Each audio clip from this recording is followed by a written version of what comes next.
Bom, gente, boa tarde a todos e todas. O meu objeto de estudo no meu doutorado um deles, né, é o espéculo vaginal. Nesse trabalho eu coloquei como estudo sobre impropriedades desse instrumento ginecológico. O espéculo vaginal, ele é esse instrumento ginecológico que é um dos principais que as mulheres usam durante exames clínicos, né? Ele tem essa função de ter o diagnóstico de doenças da vulva, vagina e colo do útero. Ele diagnostica doenças como câncer do colo do útero, gonorreia e clamídia. E devido à rigidez da forma dele, ele apresenta uma série de complicações, dificuldade de manuseio por parte dos médicos ou enfermeiras, enfermeiros. Ele pressiona bastante o introito, né, que é o canal vaginal. Para outros tipos de corpos com mais densidade corporal, de gordura, precisa ser usado um tipo de uma gambiarra, que eles cortam uma luva e colocam para que essas lâminas, que são duas lâminas, né, não belisquem o canal vaginal, então tem uma série de problemas. Por que se dá esses problemas? O histórico de surgimento do espéculo, ele é bastante controverso e tem bastante conteúdo machista nele. Aqui a gente pode ver que um dos primeiros espéculos que foi usado foi na região de Pompeia, ali, na época do Império Romano, por volta do ano 300, e depois, nessa segunda imagem, a gente vê o espéculo do ano de 1847, já mais no ocidente da Europa. Então, já tem aí um intervalo de 1.500 anos e pode perceber que não muda nada da forma.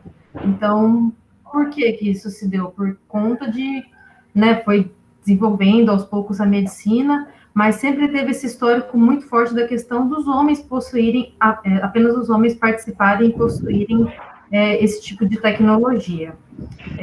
A partir do século XVIII, do século XIX, até então eram as parteiras e as doulas, né, que participavam mais da vida da saúde das mulheres. Isso, aos poucos, foi sendo tomado pelos homens na medicina. A gente pode ver que tem um exame ginecológico sendo feito na França, em 1822, nessas imagens. Nessa época, a igreja estava tendo uma influência muito forte na parte tentando influenciar a medicina ocidental. Então, eles falavam que não podia olhar para a pelve da mulher, só podia fazer o exame por toque. Então, por isso que todas as mulheres tinham que estar completamente vestidas, os médicos não podiam fazer contato visual com elas. Então, eles acreditavam que somente assim que poderia fazer o exame. E tudo isso teve uma grande mudança apenas com o James Sims, que também é um médico muito controverso.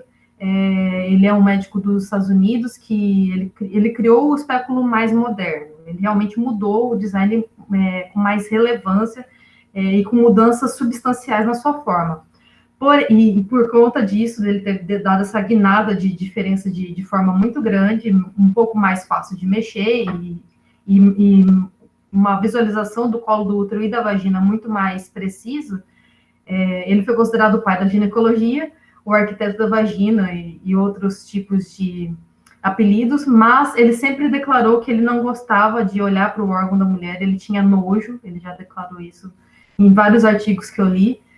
Então, ele tinha essa controvérsia de não odiar o que ele fazia, além de ter feito muitos experimentos em mulheres negras, mulheres escravas dele, fazia vários experimentos sem usar anestesia, teve 3 delas que faleceram, inclusive, e ele fez todos esses experimentos nelas para depois ter a segurança de ter as técnicas e o espéculo de forma mais segura para poder aplicar nas pacientes brancas dele. E o que isso influencia hoje? Toda essa origem muito misógina influenciou hoje nesse exame, que é um dos principais exames, que é o exame de Papa Nicolau, que é muito temido por muitas mulheres e que tem como protagonista o espéculo vaginal. Então, eu apliquei, como início da minha pesquisa, eu apliquei esse questionário e 152 mulheres me responderam. E aí, dentro desse hall de mulheres que me responderam, a maior parte delas tem entre 26 a 35 anos, né, 36% delas. Depois vem as mulheres de 18 a 25 anos, então mais da metade, né, são mulheres adultas mesmo. Depois nós temos as mulheres mais velhas, que representam 17%, de 36 a 45 anos. Depois as mulheres de 46 a 55. Aí as pequenas parcelas ficaram com 56 anos ou mais, e a menor taxa foram meninas de 17 anos ou menos. Dentre essas mulheres, mais da metade já fez o Papa Nicolau mais de 3 vezes, o que é muito bom, significa que elas estão se cuidando, e apesar de ter esse problema do exame, elas prosseguem fazendo o exame, que é o recomendado. 13% fizeram o exame 2 vezes, 10% fizeram apenas uma vez, e 5,9% nunca fizeram o exame de Papa Nicolau. Lembrando que o exame de Papa Nicolau é o exame que identifica o câncer de colo de útero. E aí aqui vem os dados preocupantes desse questionário. 84% já sentiram algum tipo de desconforto nesse exame, enquanto apenas 9% não sentiram nenhum desconforto, e 5,9% não opinaram porque não fizeram o exame. E aí, dentro desse desconforto, qual que é o nível de desconforto? Né? Entre 0, que não tem nenhum desconforto, e 10, que é o extremo desconforto, 25 mulheres declararam que tinham nível 7 de desconforto, um nível muito alto.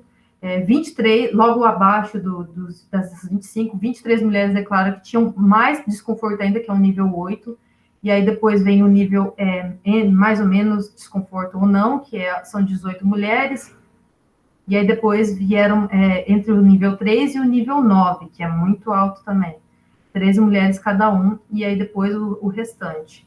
Então, tem uma boa parte das mulheres que está no nível 7 ou mais de desconforto. Então, realmente é um exame que tem muitos problemas. E aí, dentro desses desconfortos, eu deixei uma caixa de sugestões para elas poderem falar alguma coisa, algum relato. E os relatos são um pior que o outro. Chega a dar gatilho para algumas pessoas se teve algum trauma desse tipo.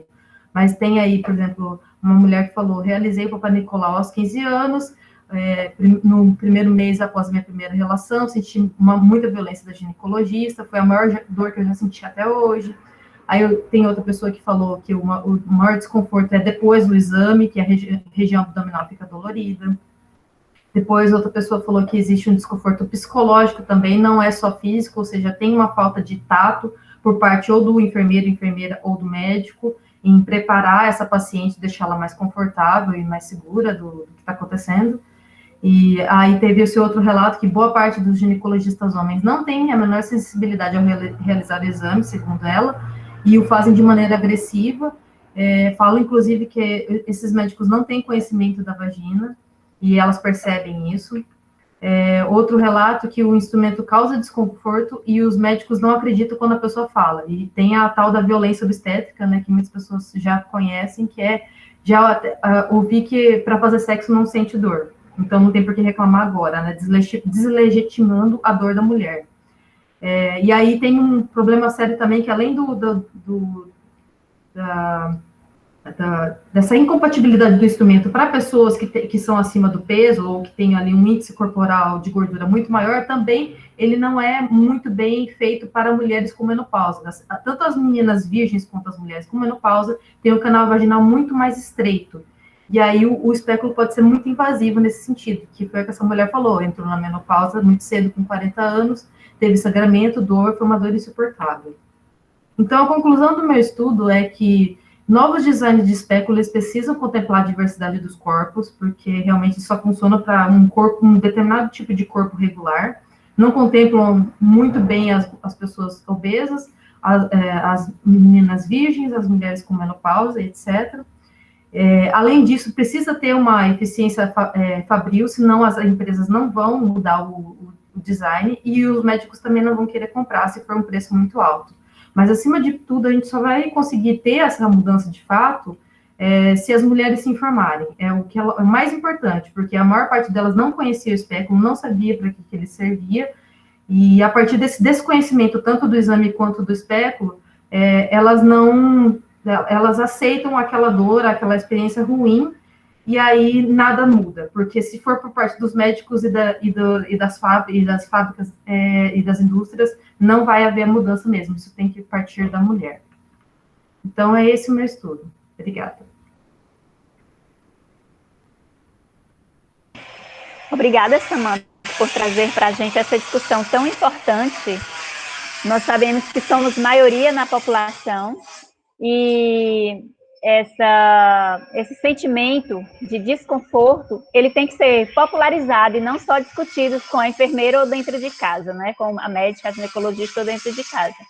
E o seu papel na ciência é muito importante, porque a gente precisa disseminar essa ideia até chegar nos próprios designers que venham a alterar esse equipamento para possibilitar o conforto. Eu queria te perguntar uma coisa.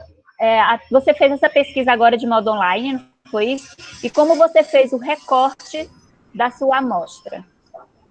Então, e essa foi realmente uma das primeiras coisas que eu fiz, que é, tipo, eu comecei a abordagem com os médicos, na verdade, porque eu queria saber se os médicos haviam algum descontentamento em algum tipo de instrumental, se eles queriam que mudasse algum tipo de instrumental. E um deles, que foi o professor Alexandre, que está fazendo mestrado na Unifesp agora, que é ginecologista, ele falou, o espéculo existe há muitos anos, nunca foi mudado, e a gente tem um grande desconforto para usar ele. E aí eu queria confirmar se realmente esse descontentamento com a forma do espéculo vinha só dos médicos ou se vinha também das mulheres. Por minha própria experiência, também não gosto muito de fazer esse exame, perguntando para outras colegas, amigas minhas, também se confirmava isso. Dificilmente a pessoa tem uma experiência neutra com relação a esse exame, e aí foi a partir daí que eu elaborei esse questionário, né, consultei esse professor, o professor Alexandre, e a professora Maria Gabriela, que também está trabalhando com a gente, né, na UFSCar, e aí eu fiz esse questionário e divulguei nas redes sociais, foi basicamente isso. Vocês conseguem ver a imagem? Está entrando. Sim. Ótimo. Você consegue botar a tela cheia? Está no PDF. Está em foto, né? Então é só assim mesmo. É uma foto só. É só uma foto, na verdade. Eu só queria me colocar aqui, que eu não consigo... Saiu da imagem. Você tinha colocado e saiu. Bote na foto. Pronto, tá ótimo. Pode começar. Porque eu não consigo me ver, então... Bom, o artigo, né, a minha apresentação se chama... Gente, desculpa a minha falta de educação. Boa tarde, meu nome é Regina. Boa tarde, meu nome é Regina. Eu falo aqui de São Paulo.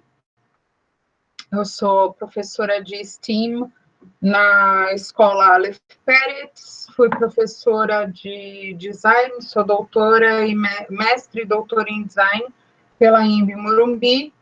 Quem escreve comigo esse paper é o professor Felipe, que está com a gente também na sala, e o meu orientador é o professor doutor Gilberto Prado.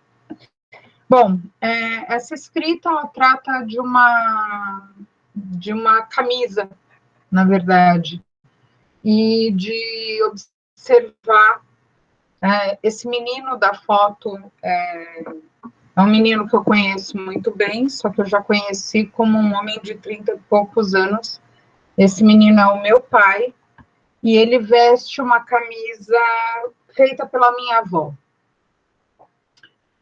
Essa camisa sempre me intrigou muito, né? A imagem que vocês veem, ela foi feita por volta de 1955, quando meu pai contava entre 9 e 12 anos. A gente não consegue precisar, né? E esse é um diálogo sobre os artefatos, né? Sobre essas materialidades levadas à existência pelo esforço humano, essa transformação de ideias em matéria, E esse fazer doméstico, esse fazer que é documentado também por essas imagens muito familiares. Esse artefato, ele sempre me intrigou muito como designer, minha primeira formação é em moda, né? E eu nunca soube dizer muito bem por que ela me intrigava. Essa imagem é um fragmento de uma imagem maior, em que o meu pai, quinto filho de 9, quinto filho homem, né? Todos os que o precedem eram homens também, são homens também, eles todos estão usando a mesma camisa, todas as camisas fabricadas em casa pela minha avó. E as inquietações ao longo dos anos, né, e com conversas constantes com o professor Felipe, que está aqui com a gente, elas começam a ser elucidadas conforme a gente vai observando cada vez mais, né, e tentando construir a narrativa dessa imagem. Porque os 5 rapazes, né, o mais novo com seus 9, 10 anos, e o mais velho entre 18 e 20 anos, estão usando essas camisas em tecido plano, com a sua pala, com esse trespasse na gola, em tantas partes. E quais escolhas teria feito a minha avó para chegar a essa solução que provavelmente não foi um projeto dela, mas que ela opta por fazer, ela elege esse projeto para vestir os meninos da sua casa. A imagem maior eu não tenho, eu vi essa imagem quando eu estava, sei lá, na casa de uma das minhas tias mais velhas, né, esposa dos meus tios, e o único homem que veste camisa de botão é o meu avô nessa imagem. E é preciso dizer que eles moravam numa fazenda no interior do Espírito Santo e eram meninos bem ativos, né? Típicos daquele momento. E a gente começa a debater, eu e o Felipe, sobre o que isso significava em termos de tecnologia, de técnica, de disponibilidade de material, de habilidades, de conhecimento de usuário, de conveniência para quem produz e para quem cuida desses artefatos. E aí eu percebi finalmente a ausência dos botões, né? Que além de costurar, de manter, de lavar, de passar, de prover as camisas, seria também a minha avó responsável pela troca infinita, quase um tecer de Penélope, dos botões que esses meninos perderiam, arrancariam, destruiriam, né? E como é que ela teria centenas de botões? Eu não sei se vocês já repararam, mas uma camisa ela tem entre 5 a 7 botões, em média, né? E essas camisas seriam trocadas diariamente. Então, vamos lá, né? Vamos exponenciar essa história. Então, são 5 meninos, 7 botões, 5 camisas toda semana, botões que caem, botões que se perdem, e as indústrias de malha não são presentes, não são fortes nesse momento, né? A maior malharia já era a Hering, e o que ela produz de malharia, no caso, era roupa branca e meias, né? Felipe, eu tô certa, Felipe? Tá sim, pode continuar. Posso continuar? Pode. Felipe é a pessoa da tecnologia têxtil nesse contexto.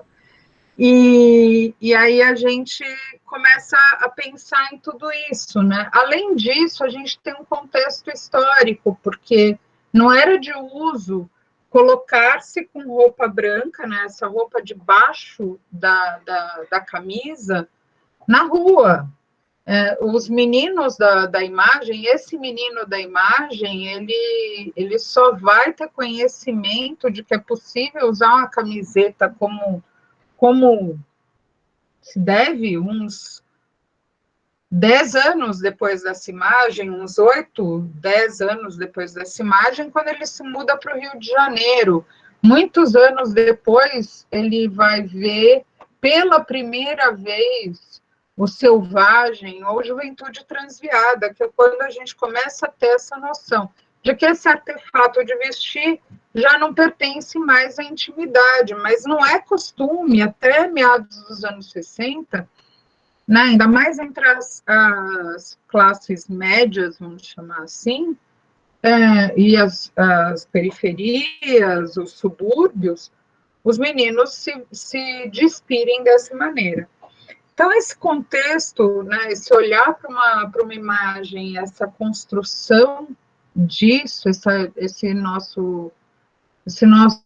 nossa mudança de perspectiva sobre os objetos, ele nos ensina muito, né?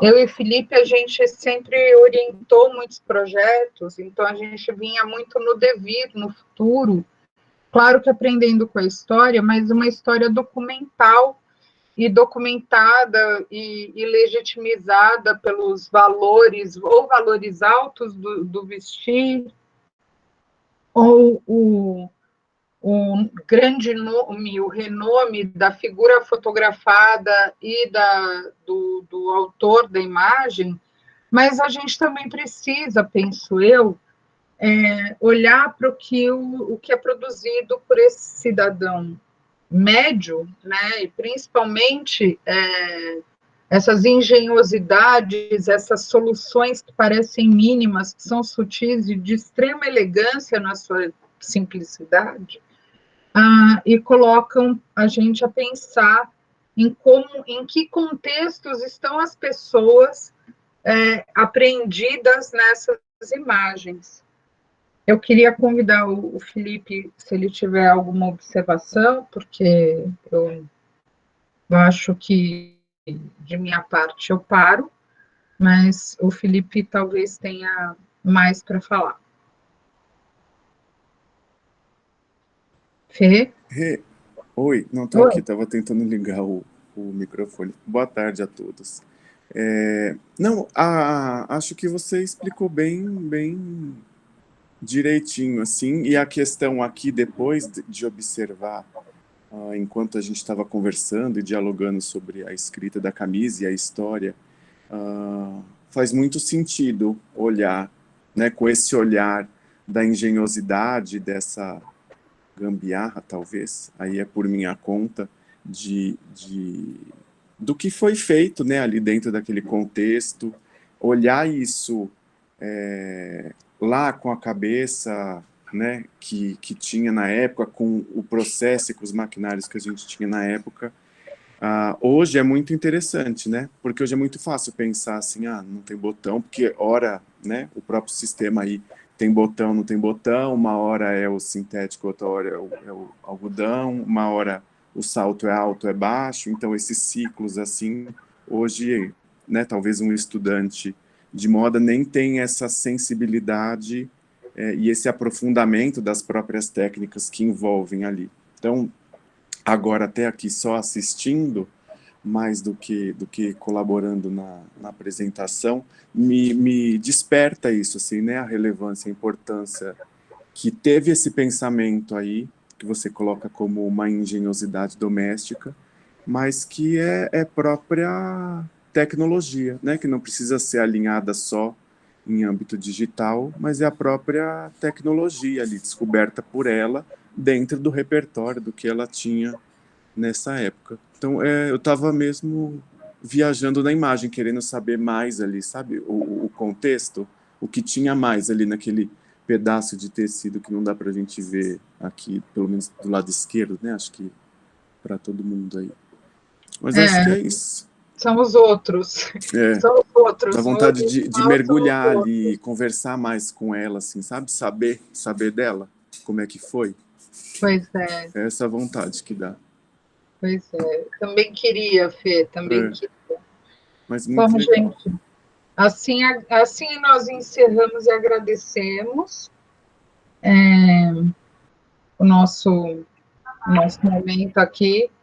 Vocês me desculpem essa nossa sempre um pouco insurgente presença, mas é que, além de ser um fera na tecnologia, o Felipe é o meu melhor amigo há tantos anos que, quando a gente vê, a gente está até escrevendo junto e nem sente, né? Então, apresentar vira bate-papo, é loucura. E já Me compartilha desculpem as histórias também da essa vida, né? forma de entrar assim, porque é isso, eu tô como se estivesse conversando com a minha amiga na mesa do café mesmo, porque já passou da parte profissional e universitária, assim, amizade, então tá para a vida já. Então, desculpem que eu entrei assim, sem me apresentasse, só respondendo a amiga como se eu estivesse conversando com ela em casa mesmo. Mas estou me sentindo em casa. Sinta-se em Obrigada. casa. Esse Obrigado. ambiente é nosso. Obrigado. Muito Ah, que obrigada. história interessante, Regina, muito bacana. Até a gente dá uma vontade de voltar nos passados da gente também, né? Então, você falando aí dessa roupa que é um design intuitivo, digamos assim, da mulher que costurava, que fazia, dentre tantas atividades domésticas, o confeccionar a roupa dos filhos, né? Me veio à memória também uma coisa interessante. Eu sou quase a mais nova de 7 irmãs, de 8 irmãs, né? 8 filhas, 7 irmãs. E era aquela história de que a roupa passava de uma para outra. Então, quando chegava em mim, já estava. Eu era sempre aquela que acabava a roupa. Mas você acaba a roupa. As meninas todas usaram e você acaba. Quer dizer, realmente já chegava em mim para acabar, né? Então, assim, essa história da família com a roupa traz muitas memórias a todos nós. Sobretudo quando a gente estuda moda e vai buscar nas nossas origens, às vezes nas fotos, nos relatos, e a gente começa a investigar, né? E parte para a investigação científica quando realmente a gente tem o interesse e o caminho de fazer isso. Eu acho super interessante essa abordagem que é mostrada na história dessa camisa. Ali a praticidade no vestir é muito grande. É a praticidade também no confeccionar e na manutenção dela. Porque quando você falou de aí um botão, e aí até encontrar aquele botão, só que eram 35 botões de uma vez, se for a mesma camisa, né, para todos, e elas tinham que ser feitas de outra vez, porque elas tinham um tempo de vida útil. Então, assim, a gente começar a observar, estudar, investigar, e principalmente quando você vai tratar de memórias. Se você tivesse a oportunidade de dialogar com a pessoa que fez, né? E ela contar todo como era o contexto, ia trazer, assim, muito mais sentimentos, né? E uma história emotiva. Eu acho que você teria muito mais recordações e memórias para nos compartilhar. Parabéns pela reflexão. Eu acho que, de um certo modo, no cotidiano, a gente acaba, de uma vez ou outra, trazendo essas memórias, mas sem fazer o trabalho, como vocês estão fazendo. Então, eu acho que muito agradável essa sua apresentação, muito mesmo. Alguém gostaria de falar? A Regina e o Felipe estão abertos às vossas perguntas, comentários, fiquem à vontade. Oi, boa tarde. Boa tarde.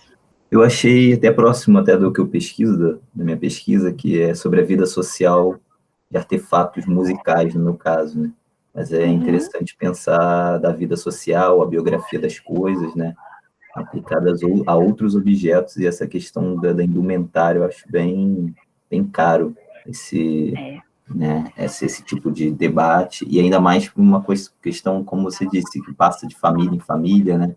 Isso que eu ia até perguntar para a Regina, se essa camisa chegou a passar para outra pessoa. Por exemplo, eu tenho uma camisa que foi feita a partir de um vestido da minha mãe quando ela estava grávida de mim. Eu tenho uma camisa, uma bata, que ela fez depois com o mesmo tecido. Então, eu ia até perguntar isso para a Regina, se depois essas camisas, que eram dos irmãos, passaram para algum filho, passou para outra pessoa, ou não, ela se encerrou naquele momento ali. Depois, eu não saberia te dizer se, conhecendo esses rapazes, chegou a passar para alguém, ou se eles destruíram completamente a camisa. Mas era uma escadinha, muito provavelmente, assim, meu pai ainda teve um irmão, né? Logo depois do meu pai nasce minha primeira tia, e depois ele teve mais um irmão. Existe uma foto dos dois, né, dos dois menores, essa eu não tenho também, usando essa mesma camisa, essa eu vi recentemente, com a gravatinha da escola, que a minha avó, além de costurar, cozinhar, ela era a professora da escola da fazenda. Então, eles também com as camisas, e talvez, é provável, que a camisa do meu pai tenha passado ao meu tio, né? E meu pai tem herdado do irmão mais velho. É muito comum, porque isso eu também sou filha do meio, né? O que eu herdei de roupa de prima, de irmã, da infinidade, isso foi muito comum antes da gente ter, primeiro, muito mais facilidade, diminuição dos preços, né, das peças de roupa mais comuns, de uso mais cotidiano, e também da descartabilidade disso, né, da ampliação dessa produção constante. Uhum. Mas a gente ainda tenta manter esse movimento entre amigas, pelo menos para umas roupas que as crianças crescem. Eu tenho 2 filhos. As crianças crescem, mas a roupa ainda está inteira. Então, a gente passa para a filha da amiga, para o filho da amiga, calçados que ficam novos, enfim. Esse trânsito a gente tenta fazer, porque, afinal, o que fazer, né? O que fazer? Não dá para jogar fora no mundo, porque não tem um fora, né? Exato. Tem uma outra questão aí, o nosso tempo dessa discussão está findando, mas enfim, tem uma outra discussão aí, é que quando a gente passa uma roupa para outra pessoa, para além das questões de sustentabilidade, porque não existe roupa mais sustentável do que aquela que a gente já tem no guarda-roupa, é a questão de que vão ter outras memórias com aquela roupa, né? Então, a roupa faz parte da vida de várias pessoas. E se a gente for, de um momento, pegar aquela roupa e pegar as histórias das pessoas que usaram aquela roupa, dá para fazer belas memórias, não é? Sim. É um ambiente que a gente pode viajar muito. Agradeço muito, Regina, o seu trabalho, do Felipe. E agora a gente deixa com a palavra o Bernardo. Sua vez, Bernardo. Ok, boa tarde. Deixa eu abrir aqui fazer compartilhamento.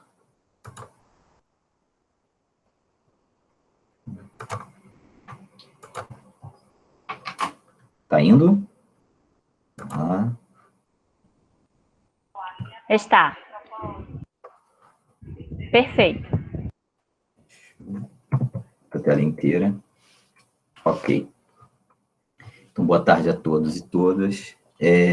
Meu trabalho, eu falo sobre os saberes e fazeres das rabecas brasileiras e tento observar a decolonialidade e as resistências incutidas nesses instrumentos, através desse conceito da vida social das coisas, a partir desses instrumentos musicais que a gente, no meu caso, eu não chamo de instrumento musical, sim de artefato musical, porque tem todo um debate sobre a questão do instrumento, de um instrumento ser só um meio, né?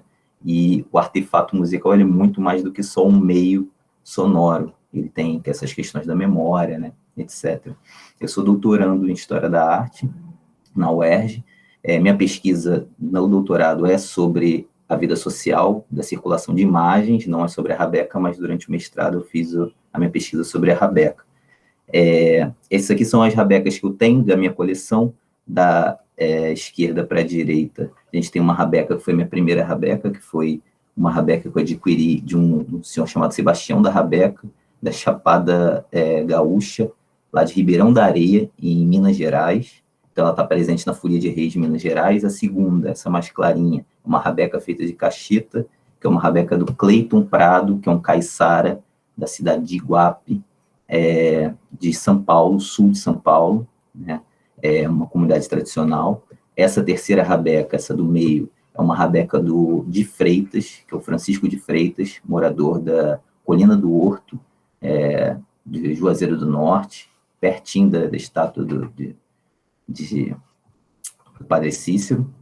Essa penúltima rabeca, mais marronzinha, é uma rabeca de cedro, que é uma rabeca que faz parte da manifestação da Marujada de Bragança, no norte do Brasil.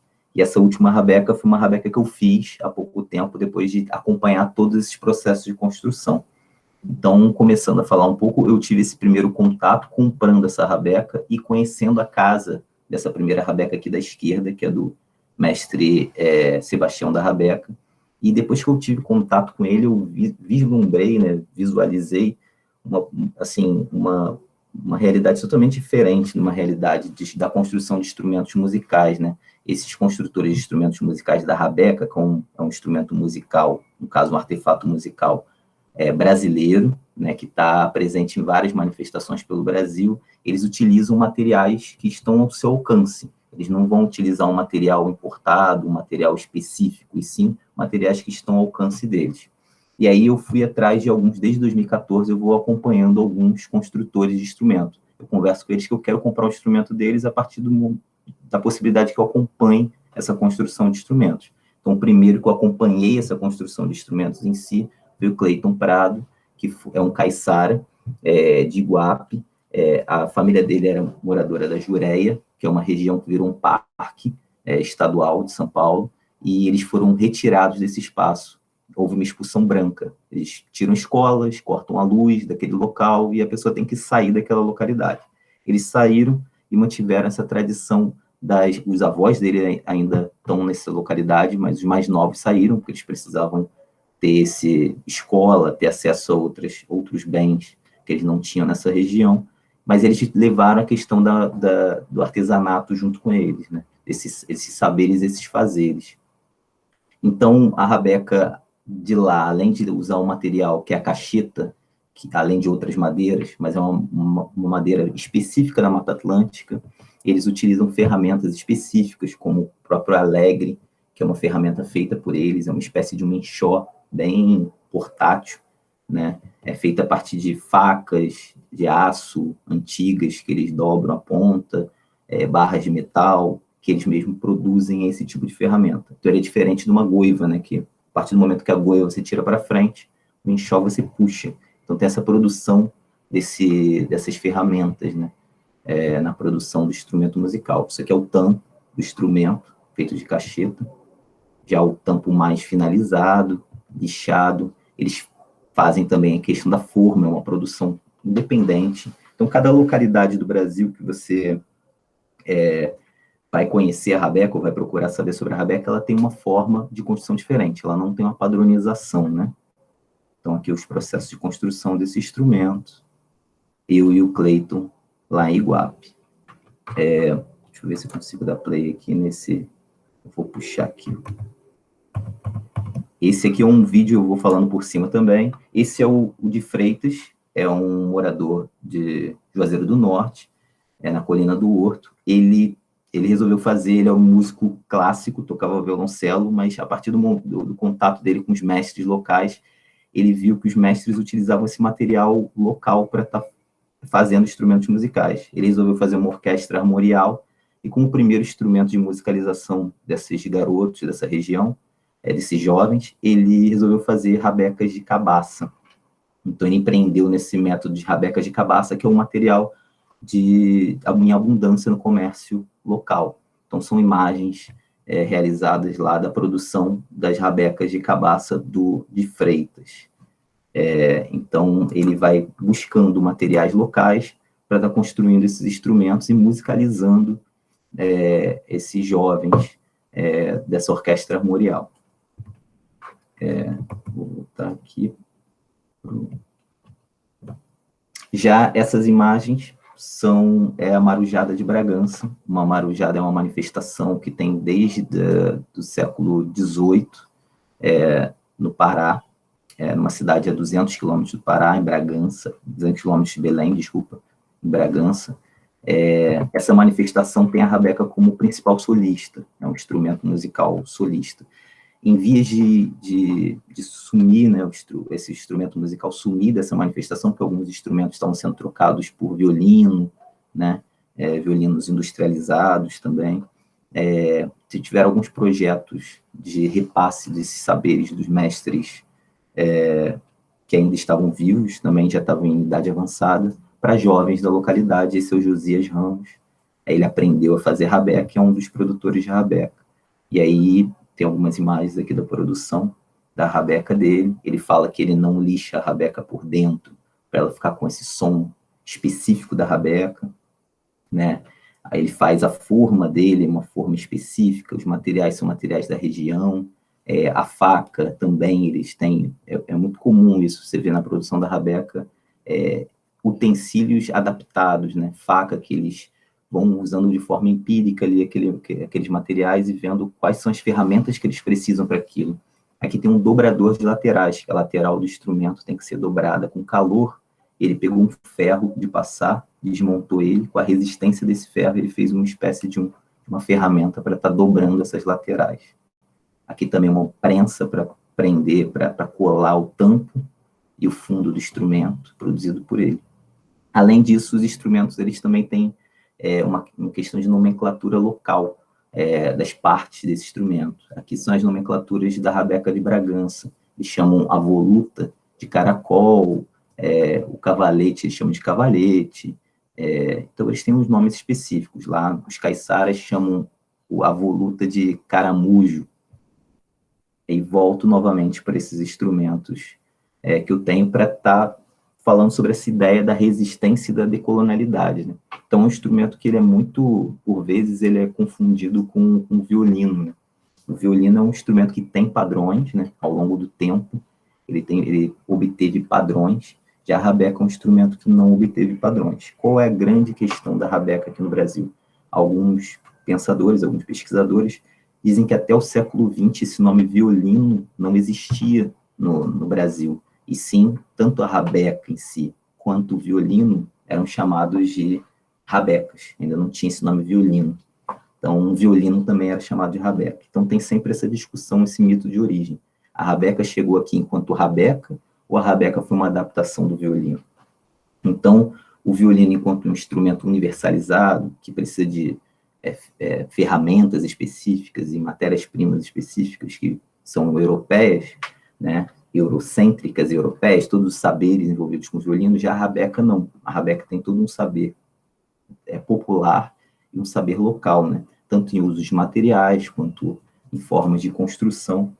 E ela também está ligada a essa questão local, das resistências locais, né?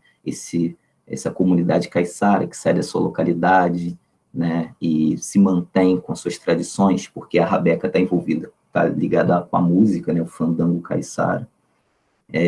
O próprio rabeca do Mestre de Freitas, de Juazeiro do Norte, que ele faz a rabeca para musicalizar. A rabeca da Marujada de Bragança, que é uma marujada, como eu disse, que tem desde 1798, uma manifestação que foi iniciada por uma irmandade negra, né, uma irmandade feita de escravos, escravizados, até então, e até hoje se mantém com essa tradição da rabeca. Então, o que eu tento trazer para esse trabalho, essa discussão?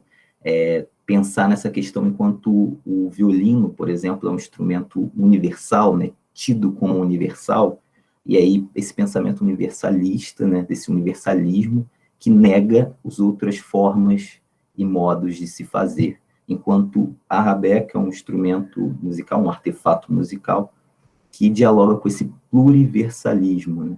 Então, você tem várias formas de fazer, ele não tem uma forma estanque, né? Um formato definido de construção, de uso de materiais, de formatos, né? De formas de tocar, né?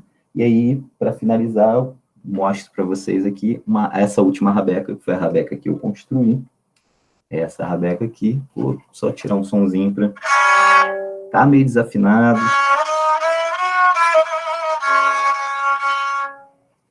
Só isso só que eu queria trocar com vocês. Espero que tenha sido dentro do tempo possível. Muito obrigado.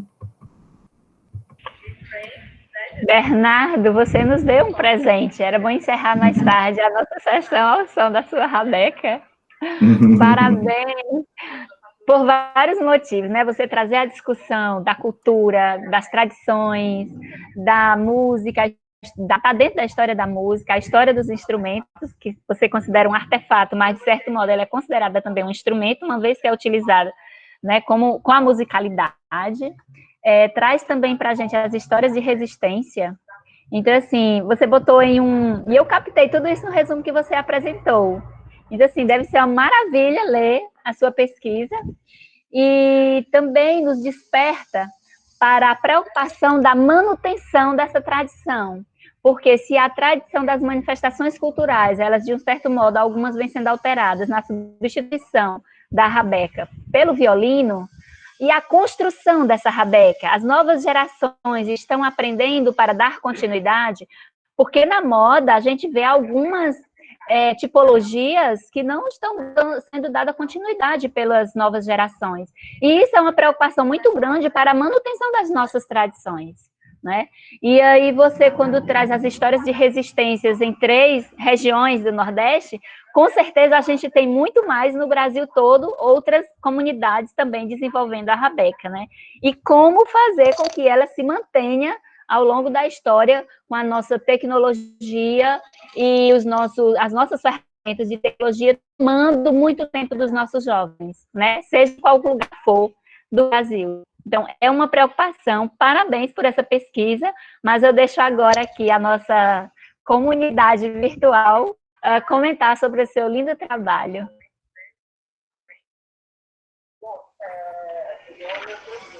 Ô, Bernardo, queria fazer uma pergunta. Você conhece a Renata Rosa? Sim, sim. Renata de Pernambuco, né? Na hora eu lembrei da Renata Rosa porque ela tem sido esse resgate da rabeca em São Paulo, né? Uhum. Não só o resgate da rabeca, como das cantigas de ciranda, né? Toda uma cultura lá, a festa de reis, igual você mencionou. São Paulo, que é um polo muito... que não é associado a esse tipo de cultura, né? A gente pensa em São Paulo, a gente pensa em prédio, concreto, tecnologias, né? E ela tem sido esse vetor que traz a coisa mais do lírico, da arte, né? Na hora eu lembrei, muito legal sua pesquisa, o registro que você fez dos processos de fazer, né? Acho que o fazer também, né? Ele compõe muito junto com a música depois, né? Com o resultado.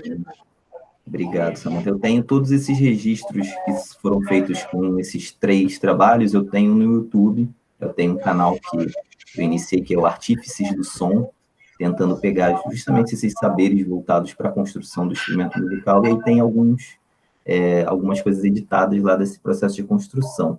Sobre essa questão de São Paulo tem sido muito importante nessa disseminação desses saberes voltados para a rabeca, né? Além da Renata Rosa, tem o Felipe Gomide, tem a Casa da Rabeca, a Casa dos Arcos, tem alguns movimentos surgindo em São Paulo para a disseminação desses saberes voltados para a rabeca. A viola já está há um tempo aí, a viola também é o mesmo caso da rabeca, né? Acho que a rabeca vai trilhando um caminho que a viola já abriu um pouco, né? Como essa questão do um instrumento brasileiro, um instrumento de raízes, né?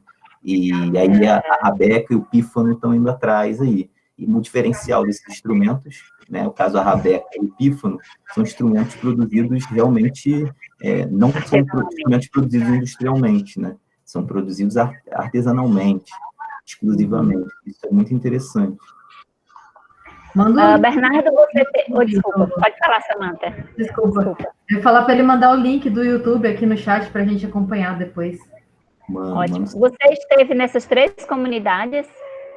Estive também lá em Ribeirão da Areia, que é no caminho do Sertão Veredas, próximo de Urucuia, o próprio Guimarães Rosa, ele registra. Mas aí eu ainda não tinha foi ali que eu me deparei, foi muito curioso, eu sempre conto essa história, que eu fui na casa desse mestre, e era um lugar um pouco mais distante, assim, e eu fui na casa desse mestre, e a esposa do mestre perguntou para mim se eu criava galinha, se eu queria levar um galinho que ela tinha lá, né? E assim, recebeu a gente super bem, café, tapioca, e assim, eu vi, cara, eles trabalham com o que eles têm, né, ao alcance deles, né? E a gente, às vezes, está precisa de uma ferramenta específica para estar desenvolvendo. Eu acho que também passa por essa questão que a Samantha estava colocando na pesquisa dela, de possibilitar que as pessoas imprimam aquele material, aquele equipamento, né, aquele utensílio para estar utilizando da sua forma, né? E eu acho que essa questão decolonial dentro do design, dentro da arte, dentro da cultura popular, passa por isso, por essa Sim. democratização, né, de alcance, de acesso. Sim, sim.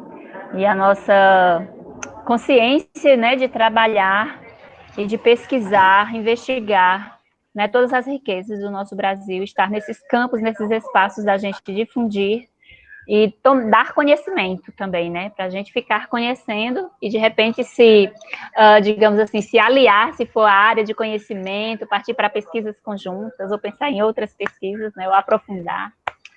Muito bonita a sua pesquisa, Bernardo, muito obrigada. Obrigado a você. Eu gostaria de chamar agora o Hugo Horácio Duarte. Se encontra? Tá aí o Guimarães, né? É o Hugo Guimarães? Não, tá me ouvindo? Ah, é o Hugo Horácio. Estamos, sim.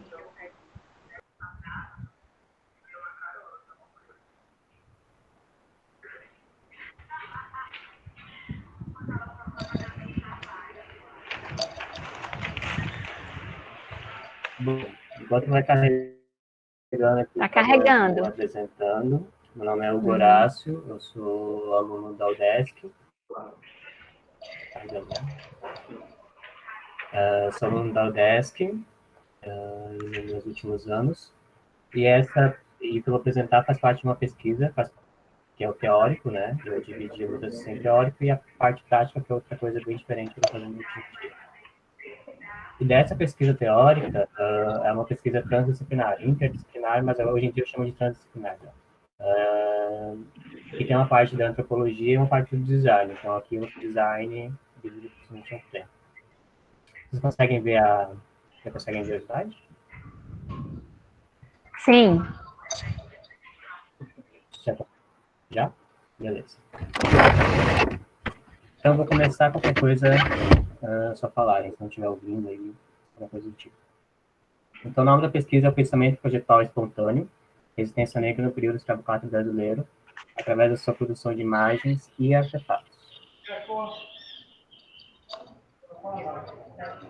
E aí, para começar, eu trago esse dizer da Sueli Carneiro, né, no trabalho dela, no doutorado dela. Ela fala um pouco sobre o racismo intelectual, e aí eu vou destacar só a última frase desse parágrafo. Aí a branquitude do saber, a profecia autorrealizadora, a autoridade exclusiva da fala do branco. São os fantasmas que têm que ser enfrentados sem mediações. E foi mais ou menos isso que eu enfrentei, entrando na graduação. Eu vi um conhecimento muito europeu, muito branco, muito cis, muito masculino, né? E não me identificava com isso. Então, várias coisas eu fui me questionando sobre o design, né? E aí eu foquei meu trabalho mais na questão do período escravocrata brasileiro, por entender que é uma área em que o design não estuda, né? A gente só tem um trabalho de design, que é da Ana Facton, sobre isso, que eu contei no caso, que é sobre as joias crioulas. E como principal pilar, né, os principais pilares conceituais foi o design antropologia, o design anthropology, dentro desse pilar conceitual, eu não consegui encontrar nenhum estudo antropológico que resumisse que fosse resistência dentro da época, né, que fosse anacrônico à época, que não fosse algo fora. É que nessa questão, uma coisa que a gente vai bater bastante é que, como a gente fala de algo histórico, é uma outra época, então a gente não pode pegar termos, né, que são usados hoje em dia, e transpor para uma época que esses termos não existiam, né? Então, isso que é ser anacrônico. E isso eu vou falar muitas vezes aqui. Então, o design anthropology, ou design antropologia, é justamente a união do design com a antropologia com essas ciências sociais, né? Dentro do design anthropology, a gente vai ter o design espontâneo, que é conhecido por vários nomes, né? Tem vernacular, design popular, não design, enfim, são vários nomes. Na sua essência, né, querem dizer pessoas que não são designers ou uma comunidade faz algo, resolve um problema utilizando o pensamento de design sem saber necessariamente que é o design. E aí, devido à época, né, eu mudei o nome de design espontâneo para o pensamento projetual espontâneo, justamente por causa da questão anacrônica. E aqui a gente consegue ver, então, mais ou menos onde está a minha pesquisa. Claro que tem mais áreas, né, mas essas são as principais áreas que se conectam.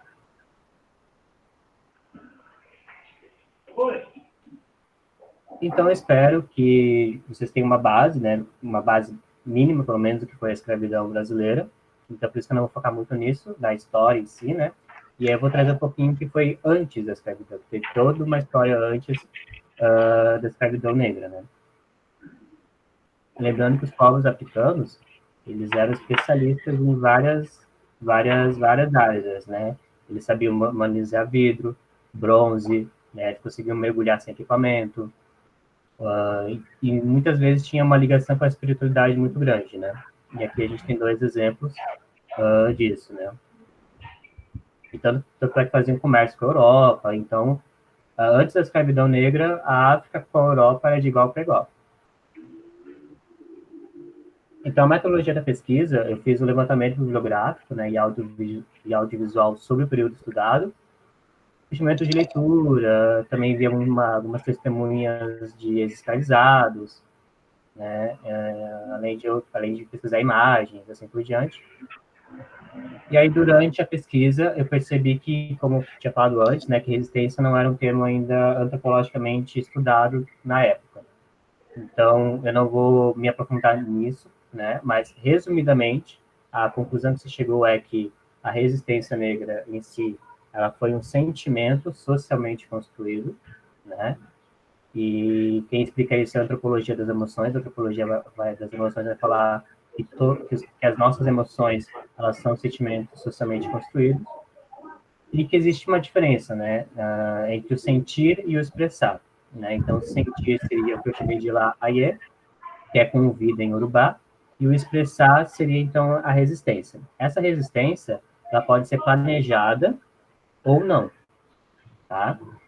E isso quer dizer que toda a produção de cultura material, enfim, toda a produção feita por pessoas negras durante esse período, né, que eu falo de muitos anos, vai ter um cunho de resistência. E aí eu dividi isso, mas mesmo todos os objetos sendo resistência, né, eu acabei dividindo eles em 5 grupos, porque eles são é necessário para outras pesquisas, como a reformulação de livros pedagógicos, por exemplo, né? A gente só tem material de tortura, sem ver o outro viés que é a resistência disso, né? Então, o primeiro grupo é para morrer. Então, aqui a gente vai entrar os quilombos. Os quilombos são verdadeiras fortalezas, né? Contra o inimigo. Vai entrar armas, né? Desde armas para matar, espada, armas de fogo, até armas não... Por exemplo, a gente tem ali uma mão de pilão, né? Então, era muito comum, por exemplo, a escravizada lá trabalhando, e vai lá o senhor de engenho incomodar ela, né? E ela tá trabalhando, e ela, na raiva, levando em consideração todo o sistema escravagista da época, né? Ela, na raiva, vai pegar o pilão e vai dar na cabeça do senhor de engenho. São relatos bem comuns. Não só isso, né? Facão de mato, enfim. Então, muitas vezes, os objetos que não são feitos para matar, dependendo da situação, eles eles tomam esse significado, né? O próprio enterro é algo que eles não tinham direito, porque o negro, durante esse período, a pessoa negra, né, era vista como um objeto. Tanto é que existia um lixão para colocar os corpos negros. A gente não tinha um enterro, não existia isso. Quem conseguiu o direito a ter enterro foram os próprios negros, né? E aí, através disso, eles faziam pelos próprios funerais que faziam em África, né? No continente africano. O outro grupo, então, para viver. E aí, muitas coisas que eles construíam repetia a vivência que eles tiveram no continente africano, né? Como os próprios cachimbos, as cerâmicas, né? Os cachimbos, principalmente, eles têm iconografias, né? Que a gente não sabe muito bem do que se trata, mas são iconografias referentes aos povoados que eles vieram.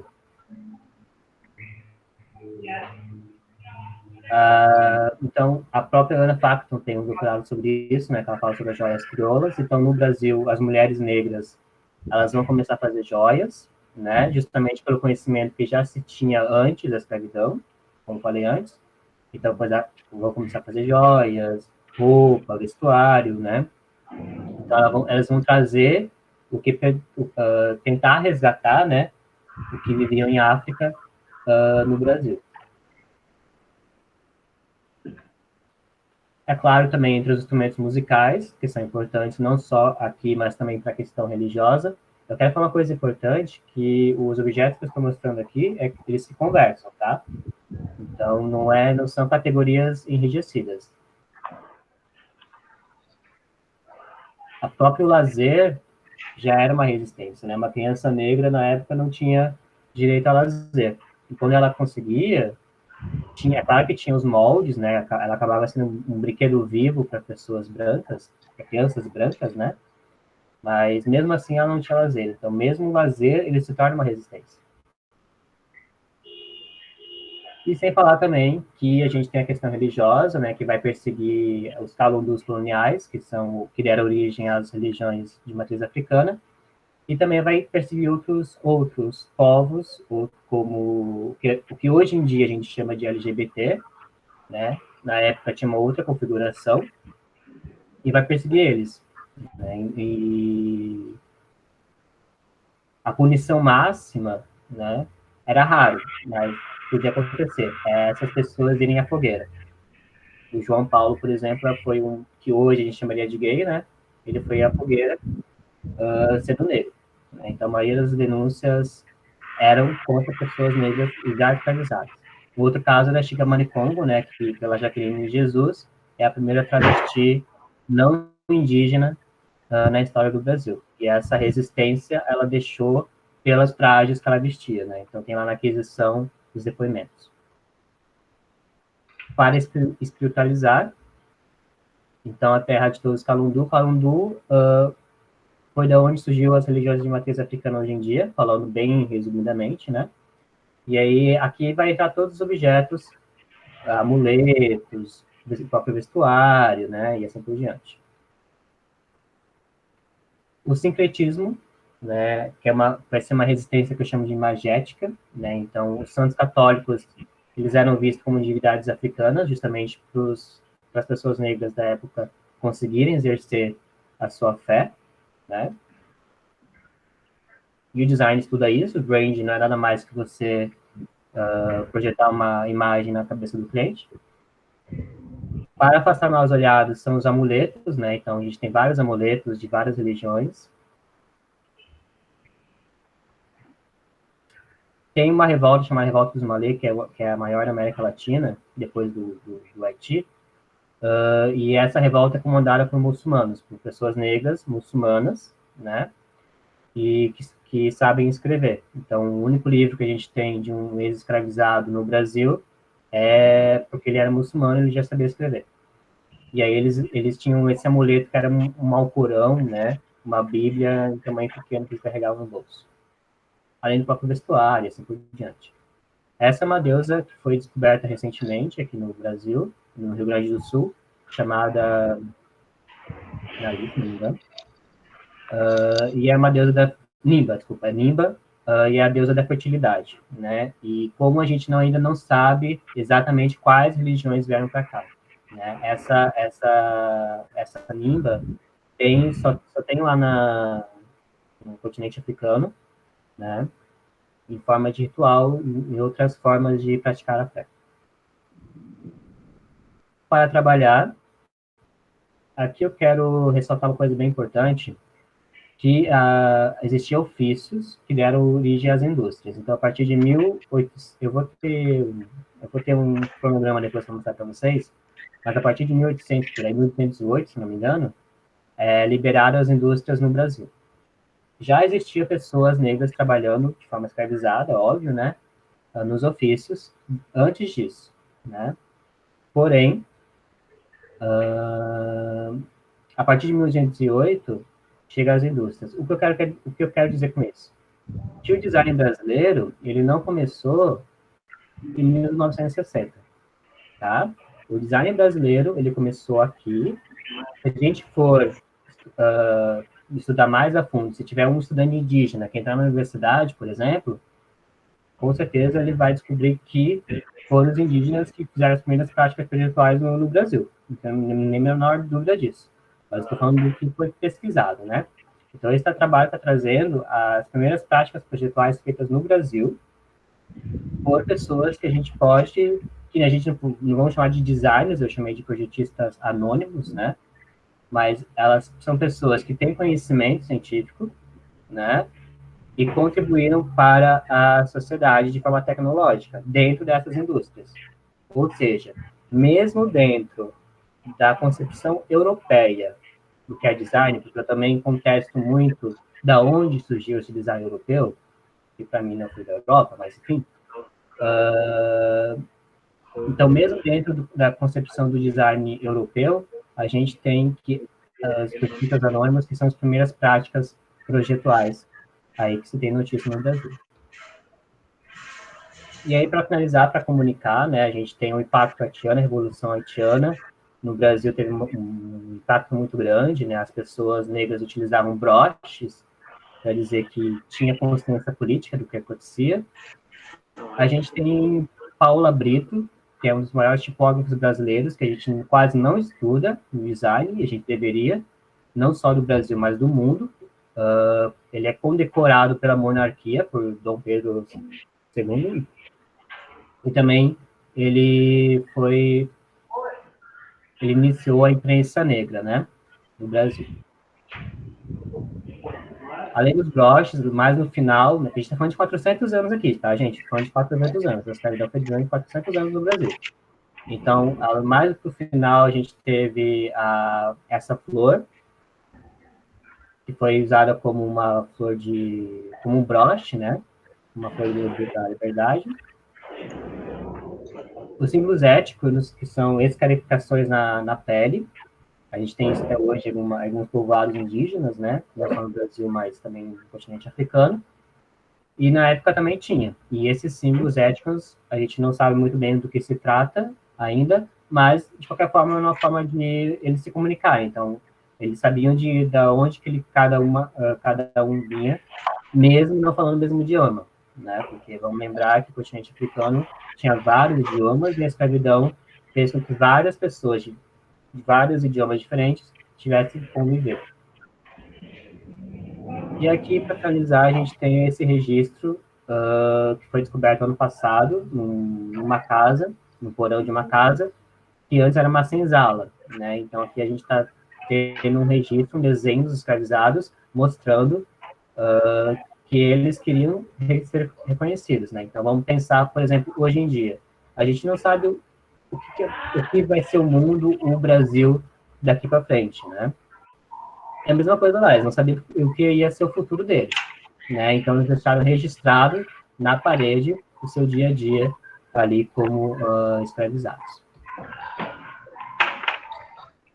Aqui um breve resumo do que eu falei sobre a questão da história do design brasileiro, né? Então, em 1808 surgem os projetistas anônimos, isso dentro da concepção do design europeu, tá? Aí depois, em 1809, é o nascimento de Francisco Paula Brito, e só lá em 1963 que é a fundação da ESD, né, a Escola Superior de Design Industrial. E os outros fatos históricos eu tive como base o livro Design antes do Design, né? A principal base da obra. Então, rapidamente é isso, né? Considerações finais, então, o levantamento dos símbolos ele é importante para outras pesquisas, como pedagógicas, né? Formulação didática. A gente precisa repensar urgentemente o que é design brasileiro, principalmente a sua história, não só brasileiro, mas o design mundial. Né? A gente já tem vários teóricos apontando que não foi na Europa que começou o rolê, né? O design ele pode ser um tema atual, mas a gente precisa olhar para a história, né? E ver como a pessoa, como não designers resolveram esses problemas durante a história. E o design trouxe para a antropologia um novo método de avaliar as condições de uma sociedade. Essa pesquisa está concorrendo ao Prêmio Design Sul. Aqui tem algumas referências. Aqui tem minhas redes sociais. E é isso. E aí, antes de ir para as perguntas, eu queria falar... Eu não preciso... Antes de ir para as perguntas, eu queria só pautar algumas questões de que na UDESC a gente está fazendo um manifesto, né, que é o Manifesto PIAC, para a gente ter um currículo antirracista e decolonial. Segundo a administração, eles vão acatar, mas a gente está, né, vendo ainda. Mas eu acho importante que se tiver professores ou até mesmo alunos aqui de universidades, onde na sua grade curricular não tem questões negras dentro da história do design e coisas semelhantes, é legal a gente pautar isso, porque não é só questão social, é uma questão de lei. Né? A gente tem uma lei que obriga universidades, não é só o ensino médio, é bacharelado também, a falar sobre a história afro-brasileira. Tá?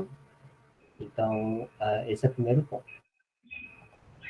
E o segundo ponto é sobre a questão da história, né? Eu vou indicar aqui 2 livros muito importantes. Esse aqui tem site, esse aqui é Making Africa, a Continent of Contemporary Design, que vai falar sobre design africano, sobre o que os teóricos falam sobre design africano. É uma percepção muito importante. Aqui a gente tem site, só pesquisar no Google, tem um site que traz os textos. E tem esse principal, que foi onde eu tirei os projetistas anônimos, né? Que é do Museu da Casa Museu da Negro. E é Arte, Tradona, Design e Tecnologia no Tempo da Escravidão. Né? Esse aqui é um catálogo da exposição que eles fizeram. Também tem site, foi daqui que eu tirei os projetistas anônimos, que não tinham esse nome porque não foram pessoas do design que estudaram, né? Foram outras áreas. Mas, enfim. Aí eu acho que é isso. Desculpa se eu me prolonguei muito. E estou aí aberto a perguntas.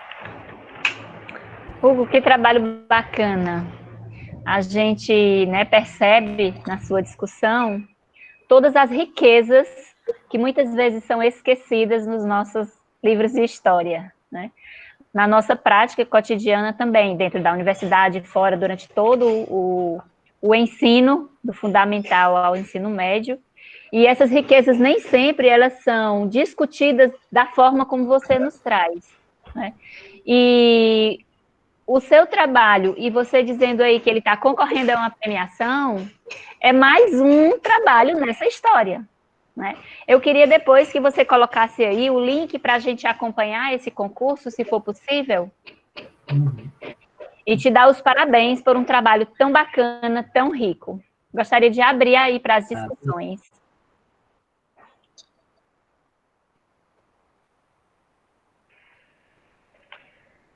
Alguém gostaria de abordar essa discussão sobre o design, sobre a história e as africanidades, o design antropológico? Oi, tudo bom? Oi, Hugo, parabéns pela sua pesquisa, parabéns por concorrer a um prêmio, que a gente sabe que é sempre muito complicado, né? Assim, atender estar atento aos editais e atender aos editais e ser percebido para além de um grupo, né? Com algo que foge a um olhar colonizado, né? A gente tem que ter essa percepção. E isso é muito interessante, porque a gente começa também... É só um comentário, não é uma pergunta, é um comentário. Como a gente conhece pouco a nossa história para além do que se fala desse olhar masculino, cis, branco, né? E como a gente também conhece, e na formação do estudante, desde a sua mais tenra idade, como a gente conhece pouco o nosso contexto sul-americano, né? Em quaisquer termos, né? Tanto de design, literatura, arte, história mesmo, os conflitos. Então, parabéns, era isso só que eu queria dizer. Muito obrigada, muito obrigada.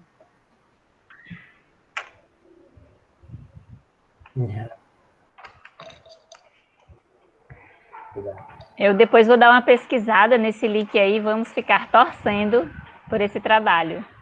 Tá bom? Parabéns.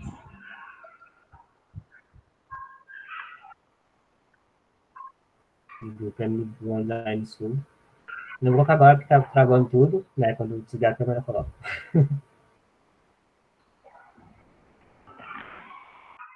O próximo autor é o Paulo de Oliveira. Oi, gente. Na tela.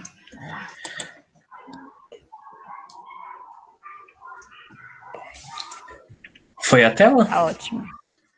Tá ótimo. Ótimo. Boa tarde a todo mundo. Meu nome é Paulo.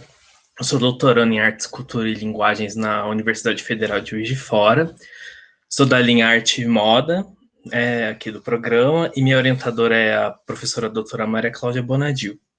Hoje eu vou trazer um pouquinho, né, do que eu venho pesquisando para o doutorado. Eu entrei esse ano, mas aí já aproveitei um pouco essa ausência, né, de aula para me aprofundar mais, que é sobre o Miss Brasil Gay Juiz de Fora, que é um concurso, né, que existe desde 1977, aqui em Juiz de Fora. É idealizado pelo cabeleireiro Chiquinho Mota.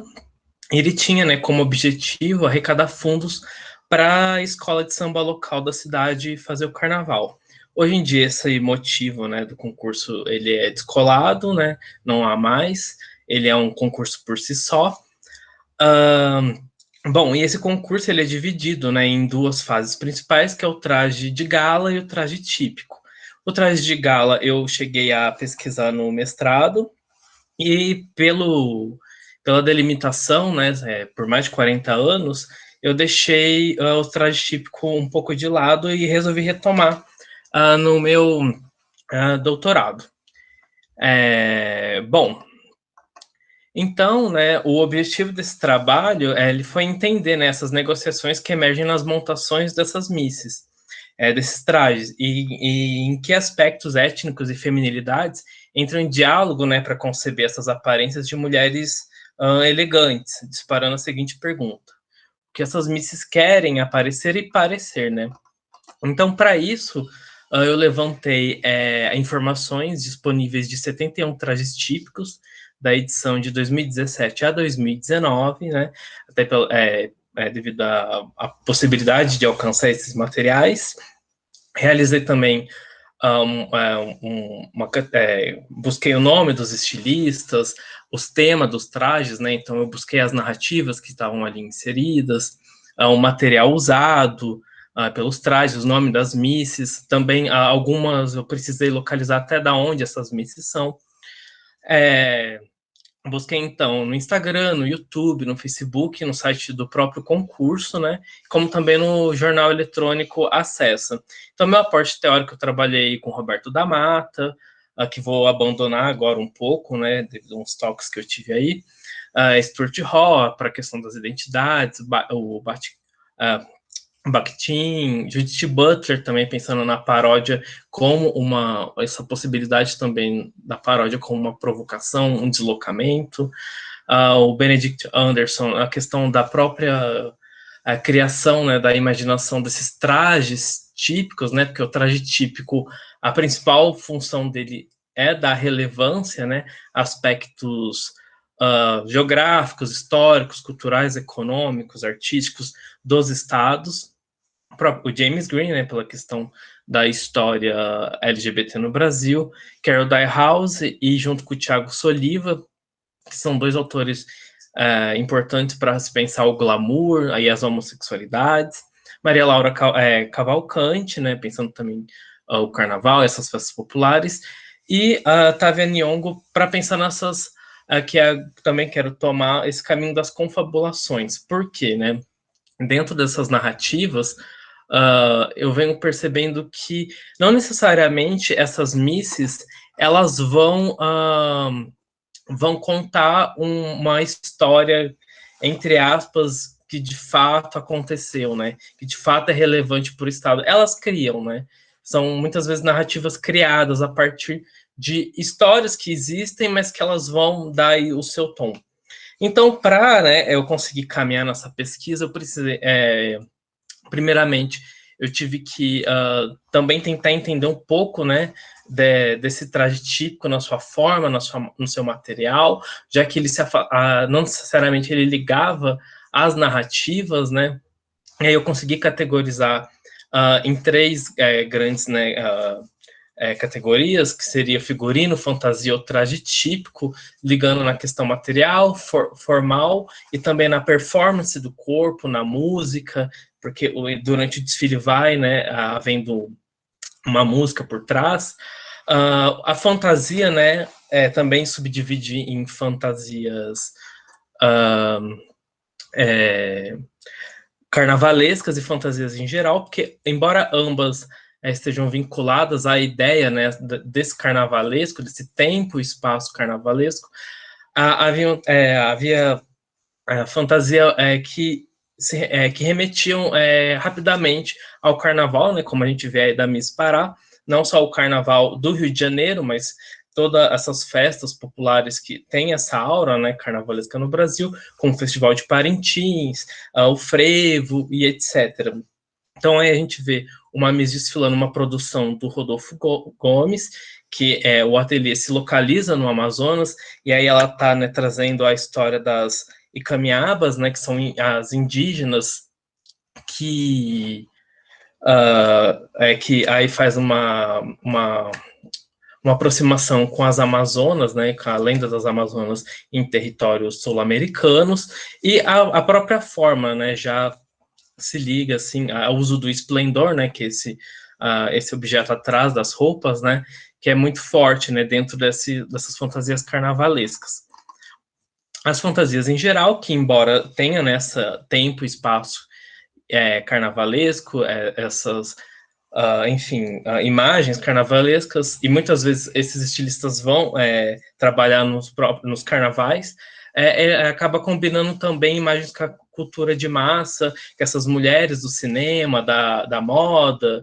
Aí a gente vê uma criação do Henrique Filho, para Minas Gerais, que é uma lenda que ela traz do Capeta do Vilarinho, que também é uma lenda inventada, né, que tem um cunho muito mais de propaganda, e aí combinado com as questões, por exemplo, da Malévola, né, que estavam em alta na época, de 2018, aí 2017, essa roupa, e também as próprias vivências LGBTQ+, com a música, né, era atrás, né, não dá para ver o vídeo aqui, mas a música Batistaca, né, muito conhecidas em Inferninhos, que ela trazia, que ela trouxe, né, para esse desfile. O figurino, ele se difere devido a própria roupa também está ali, né? Há uma mobilização cênica com a roupa ela tem também uma função muito forte dentro da performance. A performance corporal. Essa daí é a Miss Ceará, e a Kira Queiroz, ela ganhou em 2018, né? E ela trouxe o bode ioiô, também trazendo aí uma narrativa política para o evento, que vem conquistando bastante, né? Diferente do passado, que eles preferiam se afastar dessa questão política, mas agora assumiram, também homenageando o Ceará, porque houve a primeira cidade no Ceará a libertar, né, a pessoas escravizadas. E já o traje étnico, né, e típico, eles seriam esses trajes, né, que eu tento entender, que se constituem uma visão romântica a partir do folclore, né, exemplificado principalmente pelos campesinados. Então, esse processo é uma invenção de um traje nacional, que abrange uma romantização e apropriação dos estilos rurais e de ícones utópicos de lutas democráticas de restauração da cultura nacional. Então, aí é uma roupa da Miss Sergipe, de 2018, que é uma construção de uma estilista carioca, que também, né, não necessariamente esse traje étnico vai ser aquela ideia do tradicional, vai ser também, muitas vezes, combinado com a moda global. E partindo, né, para uma segunda parte do trabalho, esses trajes globais ou tradicionais, eu precisei também me debruçar na questão dos estilistas, do seu fazer, né, processual, para entender, né, a trajetória de cada profissional e captar esses rastros da imaginação de cada estilista, né, provocando um questionamento sobre o que cada um evidenciou. Global, ligado principalmente à cultura de massa, moda, ou tradicional, que traz elementos étnicos do lugar representado, não necessariamente eles são categorias rígidas, né, às vezes vão conversando entre si.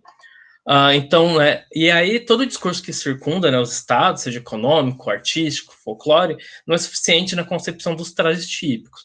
É preciso colocar significados que ultrapassem a ideia de regionalismo, né? E concebendo assim também o contorno do glamour, e também criando outras histórias, né, para que essas misses encaixem, né?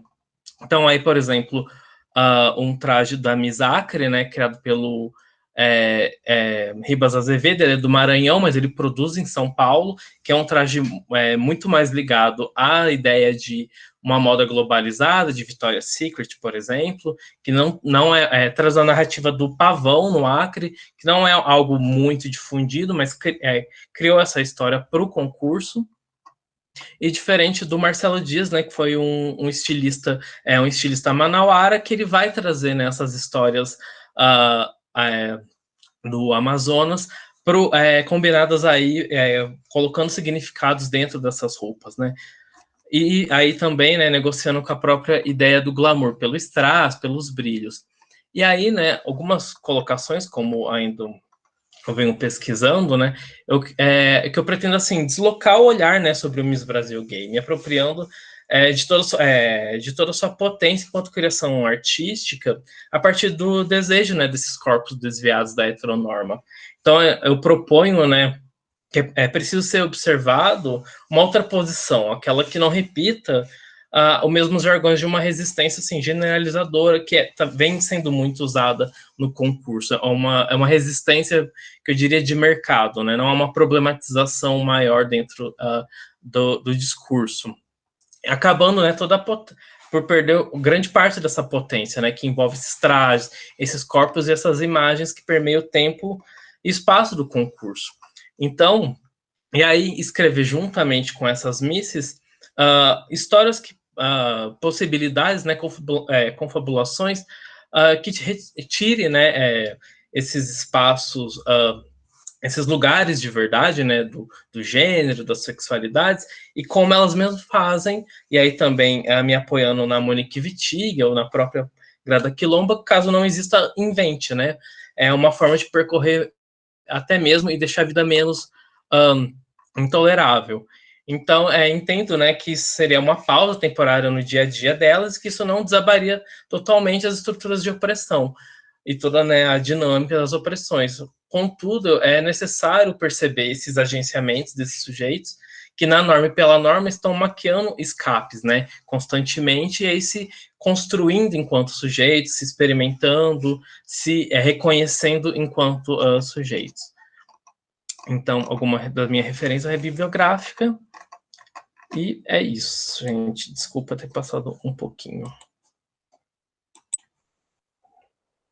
Obrigada, Paulo, pela sua apresentação. Quero te parabenizar pela discussão, pela orientadora, minha querida Maria Cláudia. Mas deixa eu te dizer, bota aí no... Verifica aí aquele teu slide que tem uma pergunta, eu acho que é o segundo slide, ou o terceiro. Peraí, deixa eu pôr aqui. Porque esse trabalho, ele dá um mar de investigações, né? É um evento riquíssimo em vários aspectos, mas a minha pergunta era que aliás, meu comentário era pedir para te responder essa pergunta aí. O que essas misses querem parecer e aparecer? Bom, o que eu venho, né, vendo dessas misses... Peraí, deixa eu só tirar para ver vocês.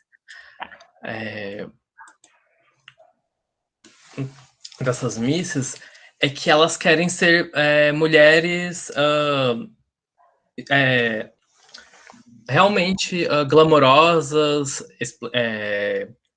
fabulosas, e que todo elas, por exemplo, né, uma analogia que elas fazem muito que é o dia do casamento delas, né, que toda a plateia, todas as pessoas as enxerguem enquanto mulheres deslumbrantes, que todo mundo as reconheçam, porque existe, né, embora seja muito pequeno, existe um campo ali de reconhecimento entre cada um.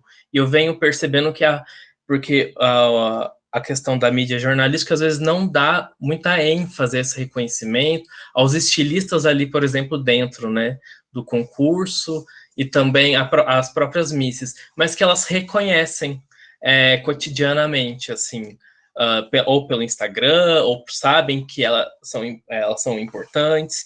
Então, esse seria o dia do casamento delas, né? De que todos os olhos estariam ali as vendo, assim. Aí, Entendi. Aí eu quero te fazer uma outra pergunta. Você falou que foram investigados 71 trajes. Onde estão esses trajes? E me conta como está o estado deles. Olha, eu investiguei nesse momento por imagem e por vídeo. Bom, agora a pesquisa ela vai entrar na fase da comissão de ética, né, para eu conseguir entrevistá-las. E esses trajes, muitos são destruídos. Por quê? Porque são trajes caros. É interessante, por exemplo, que elas gastam mais de 30, 40 mil reais, e são gays e travestis pobres, assim, não são pessoas muito ricas. Então, elas pegam emprestado essas roupas dos estilistas, e aí, depois do desfile, eles desfazem a roupa para criar outra coisa, né? Existem eu descobri que existem algumas misses que guardam, as mais ricas, né? Que conseguiram comprar roupa, mas elas nem falam muitas vezes. Quem compra não fala o preço. Existem duas roupas que eu sei que é da Sheila Veríssimo, que existem. A Michelle X, que é uma das estilistas, e ela é até bem famosa, porque ela cria para Ivete Sangalo, para a Globo em geral, para a Xuxa. Ela já falou que ela vai desconstruindo a roupa para usar novamente em outras ocasiões. Assim, então, muita roupa não é guardada. Tá certo. Que eu lembrei que é um recorte, né? 4 anos a 3 anos. 17 a 19. Que bom, muito rico o seu trabalho. Alguém gostaria de trazer alguma questão, uma pergunta, um comentário, um parabéns pelo trabalho do Paulo, muito interessante. Até a resposta dele, o que elas querem parecer e aparecer. Né? Que é um dia que realmente marca na vida delas, como as pessoas as veem e como elas querem ser vistas. Muito bacana mesmo. Tem, inclusive, uma menina que foi aluna da gente na UFC, no curso de Design e Moda, que ela já foi, há muitos anos, a Miss Ceará gay, é a Rafaele. Rafaele? Eu sei, eu conheço, assim, o trabalho muito do Ciro Alencar, não sei se ele chega a ser famoso. Ele é do Ceará, mas não sei qual que é aqui, né, do Miss Brasil Gay, acaba que ele é muito famoso, e as roupas eles são fantásticas, assim, né, que ele que Como é o criou. nome dele? É Ciro Alencar. Realmente, assim, de nome eu não conheço. Então, muito obrigada por trazer o seu trabalho para nós. Nós teríamos ainda sucesso aí no prosseguimento dele, né? Que você consiga as entrevistas que dá muito mais conteúdo, né, para o seu trabalho. Quando a gente conversa, enriquece muito mais, porque tem a nossa percepção, tem a percepção do outro. E muito bacana. A Valéria chegou, está aqui com a gente. Era sobre o Museu da Cultura, Museu da Casa Brasileira. Alô? Eu caí? Não, pensei que tinha caído. Então, gente, alguém teria mais alguma coisa a comentar, trazer alguma discussão, esqueceu de falar alguma coisa? Acho que é esse o nosso momento. Porque todos os trabalhos trouxeram pesquisas interessantes e eu amei, né, conhecer vocês, conhecer o trabalho de vocês. Já fiz algumas anotações aqui para eu entrar em contato depois, né, essa riqueza de conteúdo. E estou à disposição, ou a gente encerra a sala. Eu só queria falar um negócio rapidinho para a Samantha, que aí eu lembrei. Aqui na nosso PPG também tem uma pesquisa que dialoga muito com a dela, mas é que essa menina, né, a Matsuyono, que é uma artista, ela também vem discutir, enfim, pesquisando e discutindo sobre a questão desse aparelho, e ela propõe, a partir da sensibilidade artística e a partir da ideia de bricolagem, enfim, do que você tem, né? Que as mulheres têm aí à sua disposição, câmera de celular, etc., a conhecer todo o seu corpo internamente, assim, que muitas vezes tirar desse olhar médico para ela se conhecer a partir de webcam, de câmera, celular, e aí, assim, a hora que você comentou, eu falei, nossa, Matsui pode até daí dar uma... É bem legal, assim. Tá desligado, Samantha. Sim. Tá me ouvindo? Que legal, é Matsui o nome dela? Isso, Matsui Ono Rocha. Matsui Ono Rocha, vou anotar. Ela foi orientando do Paul Preciado também, assim. Aí ela tem toda essa pegada também enfim, do gênero e tal. Tem que ter, como é que fala, a gente não conhece o nosso corpo. Tem mulheres que acham que, tipo, é tudo uma coisa só, o canal vaginal, onde faz o xixi, acho que é tudo a mesma coisa. E desse desconhecimento vem o médico que faz o que ele quer. E isso vale para parto, isso vale para exames médicos. A violência obstétrica, ela vem disso aí, né? Dessa falta de conhecimento do nosso corpo, né? Nesse quesito, eu acho que os homens, eles têm mais vantagem, né? Eles são estimulados a conhecer o próprio corpo desde cedo, né? Você tem razão.